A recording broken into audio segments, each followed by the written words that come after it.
하나님께서 모세에게 두 번째 돌판을 깎아서 만들어 오라고 말씀하시는 장면을 우리가 함께 봤습니다. 첫 번째 돌판은 하나님께서 직접 깎아서 주셨지만 두 번째 돌판은 깎아서 주시지 않았죠. 모세에게 직접 깎아서 가지고 올라오라고 말씀을 하셨습니다.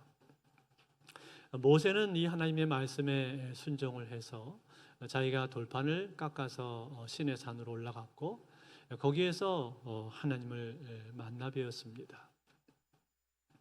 자, 그리고 나서 이제 오늘 본문에 나오는 것은 무엇인가 하니 모세가 하나님을 만나고 나서 아래로 내려오는 장면이 오늘 본문에 나오고 있습니다. 그런데 여러분, 그 전에 신의 산 위에서의 모습을 오늘 이 성경의 저자는 한 가지를 기록을 해주고 있습니다. 그것이 무엇입니까?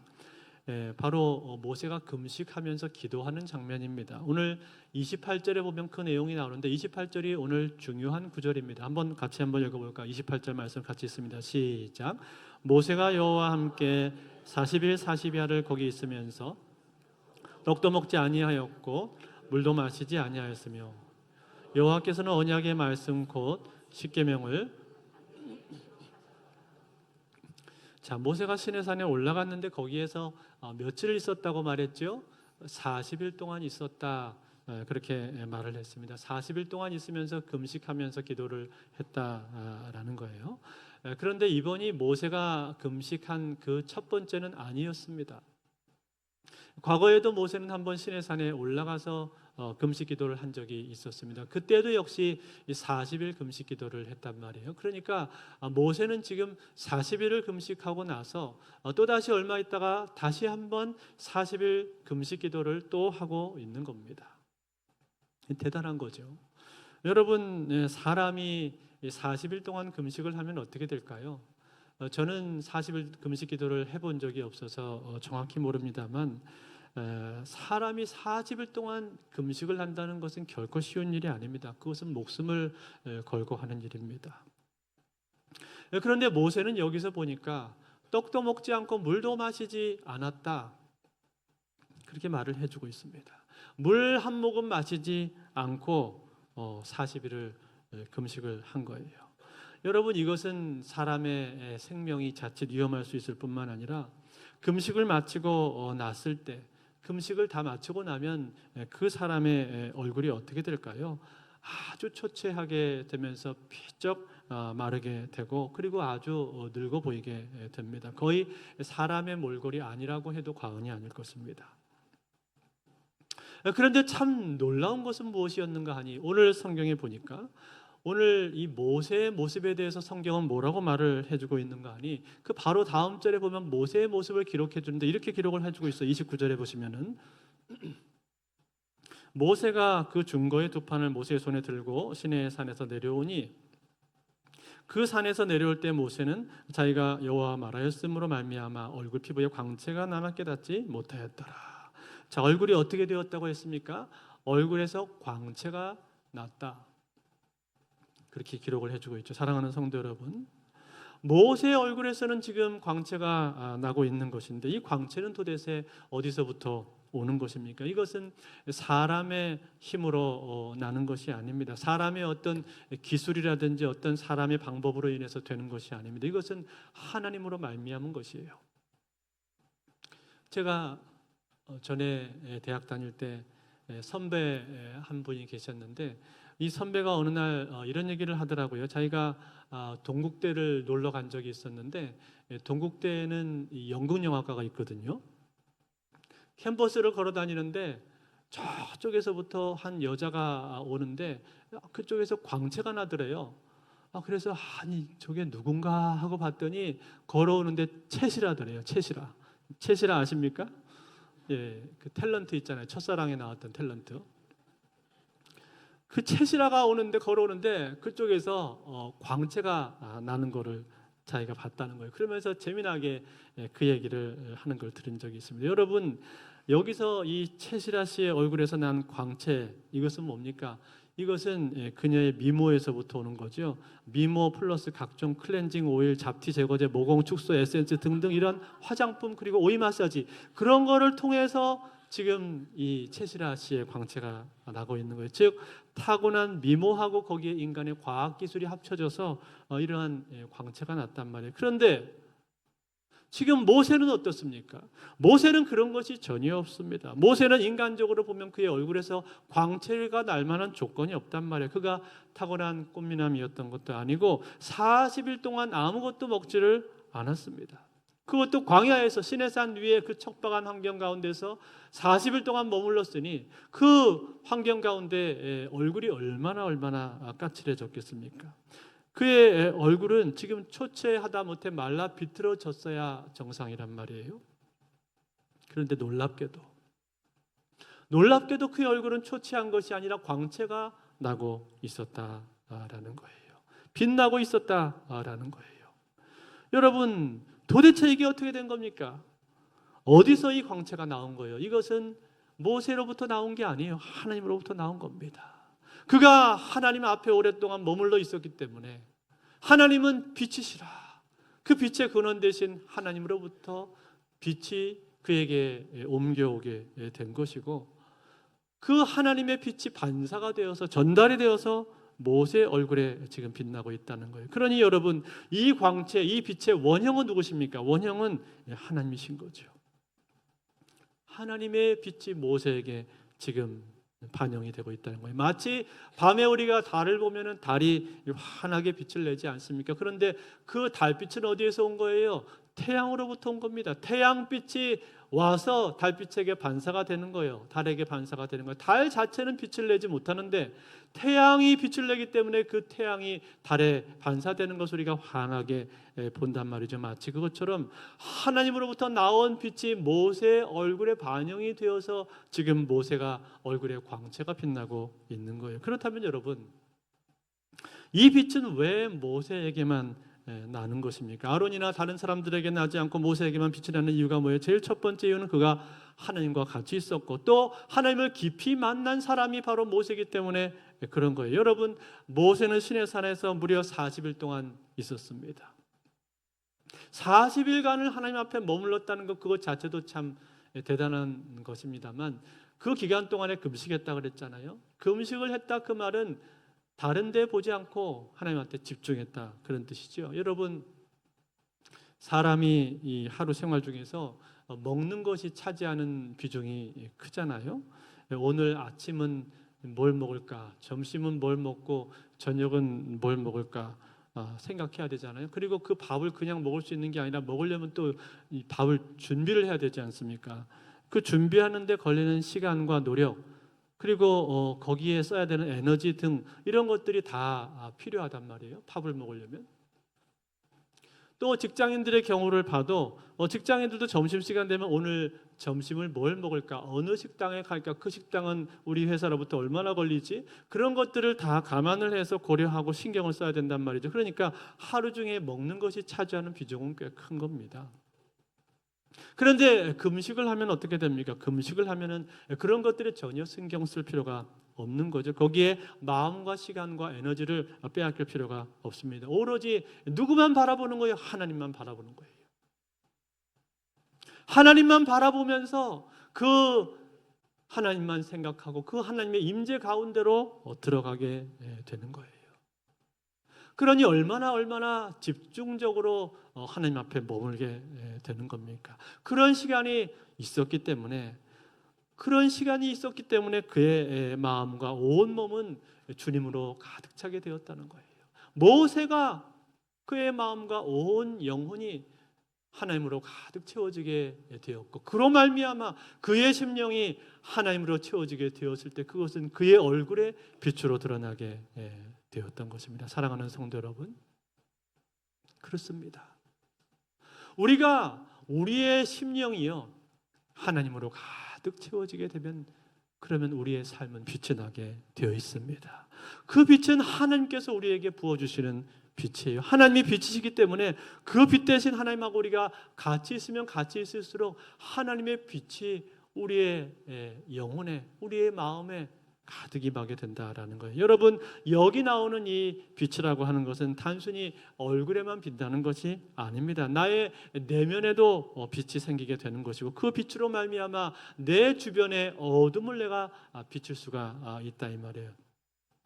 내 주변에까지 그것이 드러나게 돼 있어요. 그렇기 때문에 여러분, 우리가 성경을 볼 때 사도 바울을 보시면은, 사도 바울은 캄캄한 빌립보 감옥에 갇혀 있었는데, 그 캄캄한 빌립보 감옥에서도 그의 마음속에는 빛이 있었습니다. 그래서 그 빛이 있었기 때문에 그의 입술에서는 찬송이 터져 나올 수가 있었던 것이고, 그 찬송이 울려 퍼지게 되었을 때 그것은 복음의 찬송이 되어서 빌립보 감옥에 있는 간수와 그리고 거기 있는 죄수들의 마음에 영향을 끼치게 된 거예요. 즉 복음의 선한 은혜와 복음의 빛이 그들에게 비치게 되었다라는 거예요. 바울만 그랬을까요? 아니요.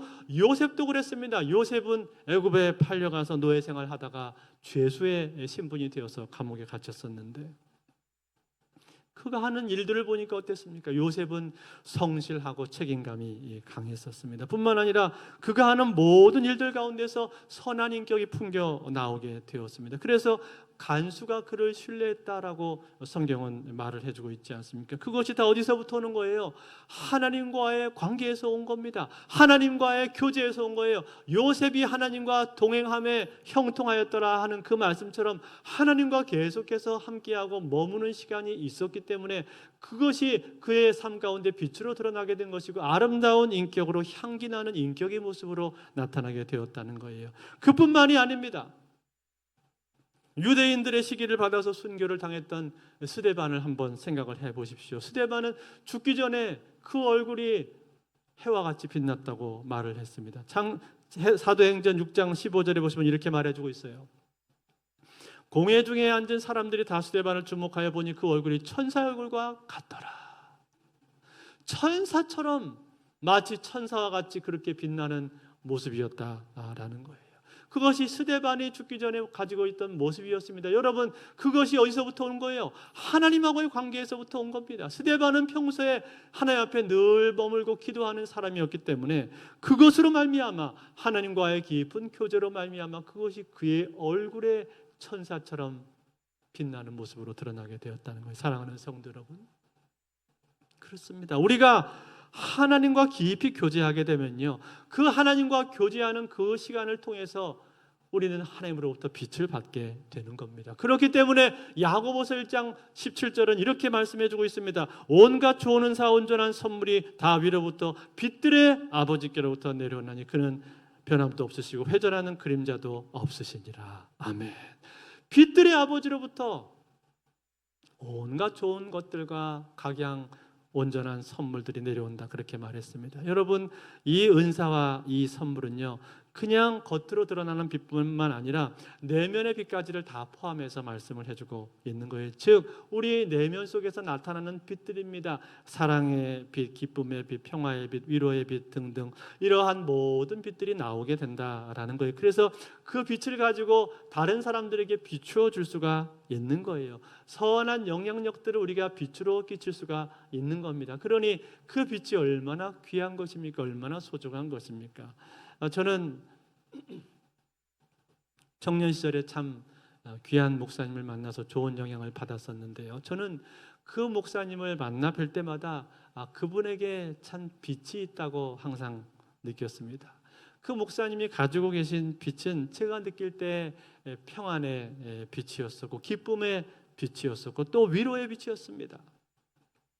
그래서 그분을 만나고 집에 오면 저는 항상 제 마음 가운데 위로와 희망을 얻고 용기를 얻게 되는 제 모습을 제가 항상 봤습니다. 저뿐만 아니라 그 당시 저와 같이 있었던 많은 청년들이 그 목사님으로 인해서 많은 위로와 용기를 얻었었습니다. 그처럼 사람 안에 있는 빛이라고 하는 것은요, 다른 사람들에게 영향을 끼치게 되어 있다는 거예요. 다른 사람들에게 그 빛이 흘러가게 되어 있다라는 거예요. 그런데 그 목사님이 가지고 계신 삶의 특징이 하나가 있었습니다. 그것은 무엇이었는가 하니, 이 목사님은 하루에 3번을 기도한다고 얘기를 해 주시더라고요. 새벽에 나와서 간절히 하나님 앞에 기도를 하고, 그리고 점심때 점심 식사하고 나서 한 타임을 기도를 하시고, 그리고 저녁 때 기도를 하신다고 하셨어요.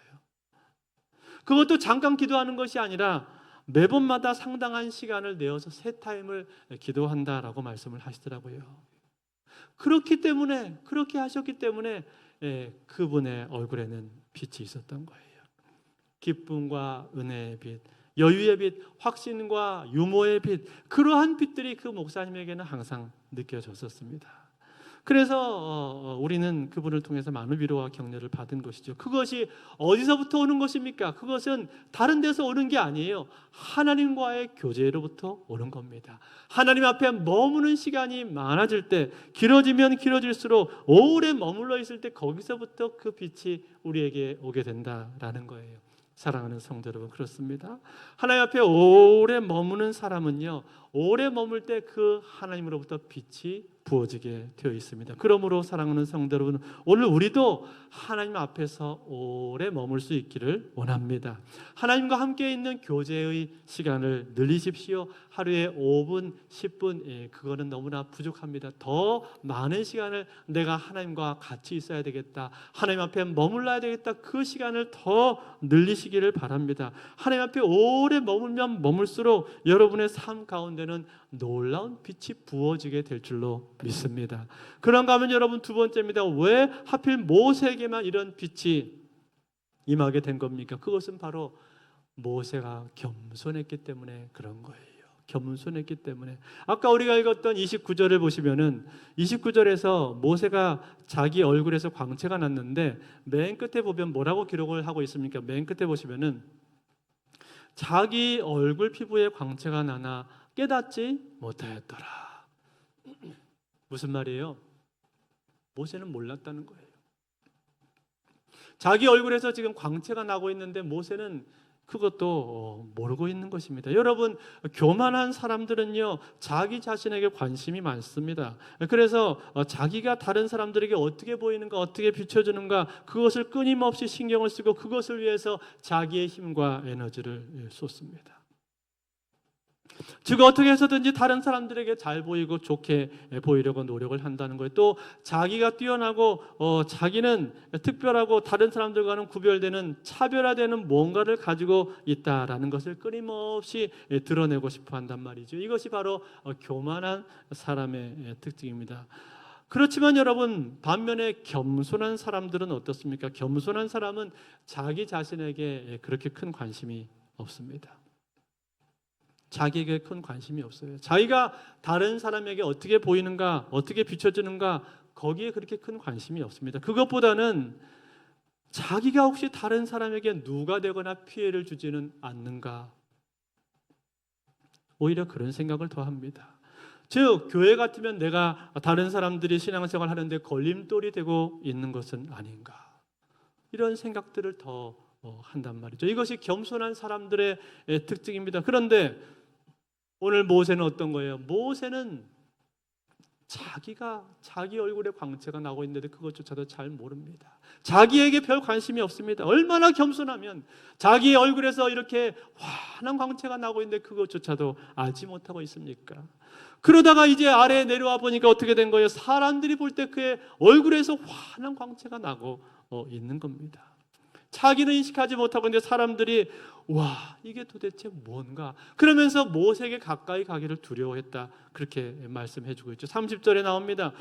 아론과 온 이스라엘 자손이 모세를 볼 때 모세의 얼굴 피부에 광채가 남을 보고 그에게 가까이 하기를 두려워하더니. 차마 가까이 갈 수가 없었다는 거. 여러분 한번 생각해 보세요. 사람의 얼굴에서 광채가 난다. 그런데 과연 그 사람 곁에 가까이 갈 수가 있겠습니까? 쉽지 않은 거죠.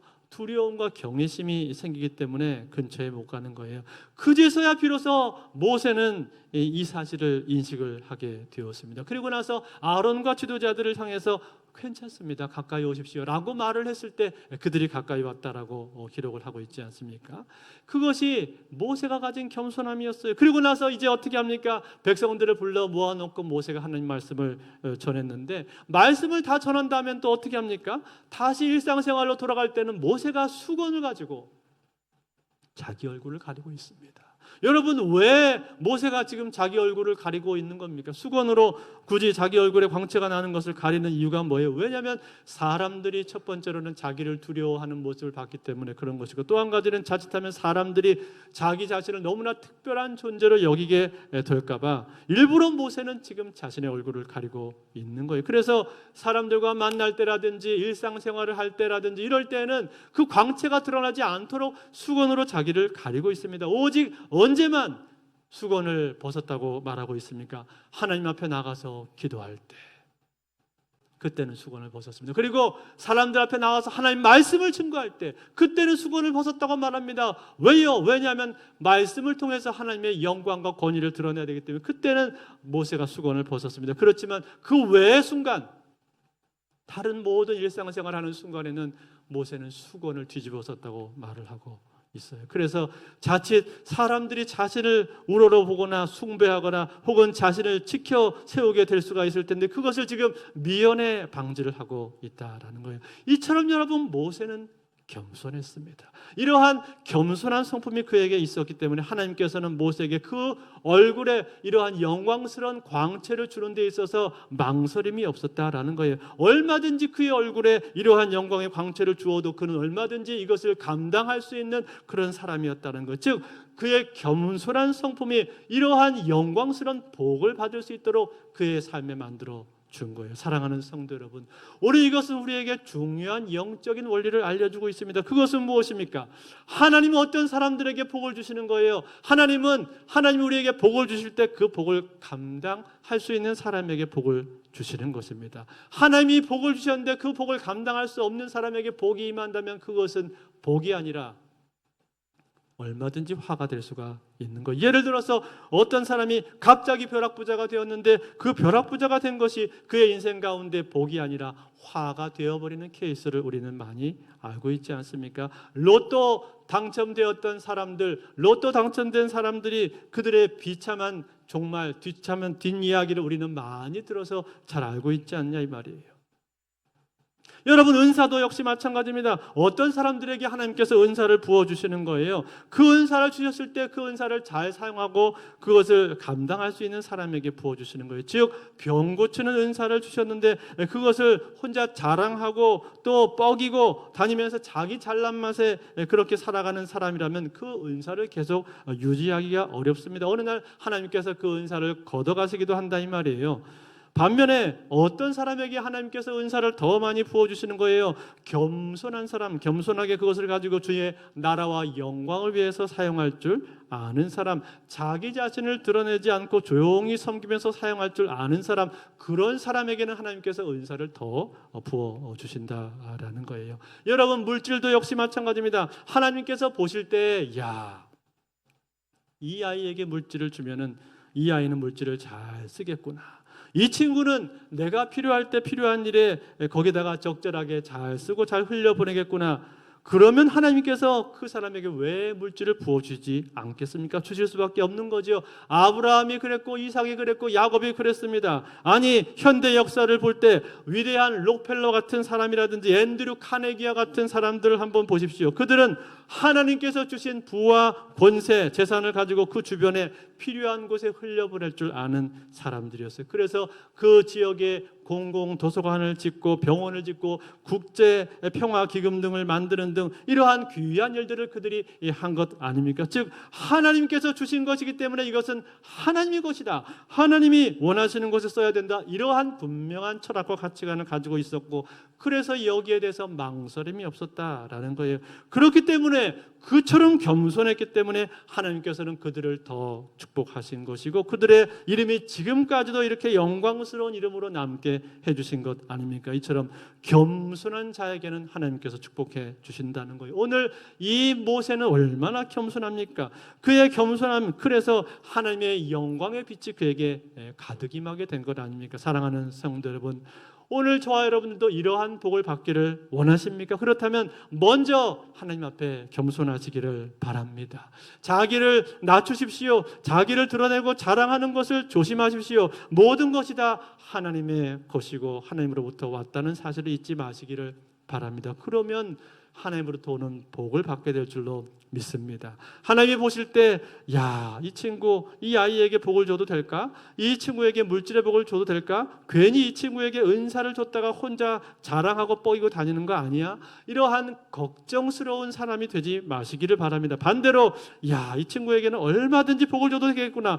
얘한테는 무엇을 줘도 그것을 나의 영광을 위해서 귀하게 사용하겠구나. 이러한 하나님으로부터 확신을 얻는 사람이 되실 수 있기를 바랍니다. 그러면 그 귀한 복을 나에게 부어주실 줄로 믿습니다. 마지막 세 번째입니다. 모세의 삶에 이러한 놀라운 빛이 임했던 또 다른 이유는 무엇입니까? 그것은 바로 그가 중보 기도자였기 때문에 그런 거예요. 여러분, 성경에 나타난 모세의 기도를 한번 생각을 해보십시오. 대부분은 다 중보 기도였습니다. 아말렉과 싸울 때 모세는 산에 올라가서 그들을 위한 중보 기도를 했었고, 또 이스라엘 백성들이 금송아지 우상 숭배를 해서 하나님으로부터 진노를 사서 내가 그들을 다 진멸해 버리겠다라고 하나님이 말씀하시, 그때에도 모세는 중보 기도를 드렸습니다. 뿐만 아니라 그들의 죄가 완전히 사해지지 않고 하나님과의 관계가 회복되지 않았을 때 모세는 하나님 앞에 나와 기도했는데 이렇게 기도를 합니다. 오늘 출애굽기 32장 32절을 같이 한번 읽겠습니다. 시작. 그러나 이제 그들의 죄를 사하시옵소서. 그렇지 아니하시면 원하건대 주께서 기록하신 책에서 내 이름을 지워버려 주옵소서. 아멘. 뭐라고 했습니까? 자기의 이름이 생명책에서 지워지는 한이 있더라도 용서해달라고 그렇게 목숨을 걸면서 기도하고 있는 것 아닙니까? 여러분, 이 기도가 뭐예요? 이런 기도가 다 뭡니까? 이런 기도가 다 중보 기도인 겁니다. 즉 자기 자신을 위한 기도가 아니라 다른 사람들을 위한 기도였단 말이에요. 자기 백성들을 위해서 모세가 기도했다, 그런 말이에요. 그렇기 때문에 이 기도를 하나님이 기뻐하신 겁니다. 아주 기뻐하셨어요. 이것이 바로 모세의 기도의 중요한 특징이었다는 거예요. 사랑하는 성도 여러분, 모세는 중보 기도를 많이 하는 사람이었습니다. 그가 40일 동안을 시내산에 올라가서 하나님 앞에 금식했다면 그가 도대체 얼마나 많은 중보 기도를 했겠습니까? 수없이 많은 중보 기도를 그 40일 동안 하나님 앞에 드렸을 것입니다. 이러한 중보 기도는 하나님이 가장 기뻐하시는 기도입니다. 하나님은 나 자신을 위한 기도도 물론 들어주십니다만, 그러나 자기밖에 모르는 이기적인 기도보다는 누군가 내가 다른 사람들을 위해서 기도할 때 그 기도를 더욱더 기뻐하세요. 그래서 내가 누군가를 위한 중보 기도를 하면 그것은 하나님을 웃게 만드는 겁니다. 여러분, 하나님의 웃음소리는 언제 들릴까요? 우리가 하나님 앞에 중보 기도할 때 하나님의 웃음소리가 들리게 되는 거예요. 그러므로 사랑하는 성도 여러분, 하나님 앞에 기도하실 때 중보 기도를 많이 하실 수 있기를 바랍니다. 저도 올 한 해 기도 제목 가운데 중보의 시간이 늘어나게 해주셔서 이게 제 기도 제목 중에 하나가 있는데, 여러분, 우리가 하나님 앞에 기도할 때 중보의 시간들이 더 많아졌으면 좋겠습니다. 그러면 그것을 통해서 하나님께서는 내 삶 가운데 은혜를 주시고 그리고 내 얼굴과 내 인격에 빛을 부어 주실 겁니다. 그 빛을 통해서 내 옆에 있는 많은 사람들에게 은혜를 끼치고 도전을 주게 될 줄로 믿습니다. 이제 말씀 맺겠습니다. 기도의 대가였었던 E.M. 바운즈, 그의 강력한 책 기도의 능력이라는 책에 보면은 이러한 글이 나옵니다. 한번 들어보십시오. 크리스찬에게 기도는 모든 것이다. 하나님께 살 힘을 공급받는 생명줄이다. 기도는 우리의 마음을 크게 만들어 하나님의 은혜를 담게 한다. 기도는 하나님께 이르는 비밀 통로요, 하늘의 능력을 다운로드하는 길이다. 그러므로 기도를 포기하는 것은 모든 것을 포기하는 것이다. 기도하지 않는 것은 죄이다. 공동체의 리더가 기도하지 않으면 그 공동체는 끝난 것이다. 기도하면 살고 기도하지 않으면 죽는다. 부모가 기도하지 않는다면 자녀 교육은 끝난 것이다. 결혼하면서 기도하지 않는다면 그 부부관계는 끝난 것이다. 청년들은 철저하게 기도하고 결혼 상대를 택해야 하고, 부모들은 간절히 기도하면서 자녀를 키워야 한다. 부흥의 비결은 기도요, 승리의 비결도 역시 기도다. 모든 것이 여기에 달려있다. 기도는 해도 되고 안 해도 되는 옵션이 아니다. 반드시 해야만 하는 것이다. 살고 싶으면 해야 하고, 부흥하려면 해야 하고, 비상하려면 해야 한다. 모든 일이 다 기도를 통해서 계획되어야 하고 기도를 통해서 이루어져야 한다. 오늘날 우리의 형편은 개인적으로나 가정적으로나 교회적으로나 국가적으로나 영적인 비상사태다. 마귀는 부지런히 돌아다니면서 일하는데 우리는 영적으로 게으르다. 지금은 우리 모두가 자신을 깨워 기도할 때이다. 기도는 조용하지만 가장 확실하고 엄청난 혁명이다. 기도는 상황을 변화시키기 전에 사람을 먼저 변화시킨다. 목사와 성도가 기도할 때 교회는 변할 것이며, 부모가 기도할 때 자녀들은 변할 것이며, 사장과 직원들이 기도할 때 회사는 변할 것이다. 성도들이 힘을 모아 기도하면 세상은 바뀌게 될 것이다. 이런 글을 썼습니다. 사랑하는 성도 여러분, 이처럼 기도는 하나님께서 우리에게 주신 가장 강력한 무기인 것입니다. 그러므로 이 귀한 무기를 여러분들 잘 쓰시기를 바랍니다. 하나님 앞에 기도하되 오랫동안 머물면서 기도하십시오. 내 마음이 낮아질 때까지, 겸손해질 때까지 하나님 앞에 기도하십시오. 그리고 다른 사람들을 위한 중보의 기도를 계속하시기를 바랍니다. 그러면 전능하시고 신실하신 하나님, 우리의 진정한 빛이 되시는 하나님께서 우리 얼굴과 우리의 삶에 빛을 부어주시고, 그 빛으로 나도 내 옆에 있는 사람들을 섬기고 내 옆에 있는 사람들에게 그 빛이 흘러가는 삶으로 귀하게 쓰임받게 해주실 줄로 믿습니다. 이 은혜가 오늘도 저와 여러분의 삶에 함께 하시기를 우리 주 예수 그리스도로 축원드립니다.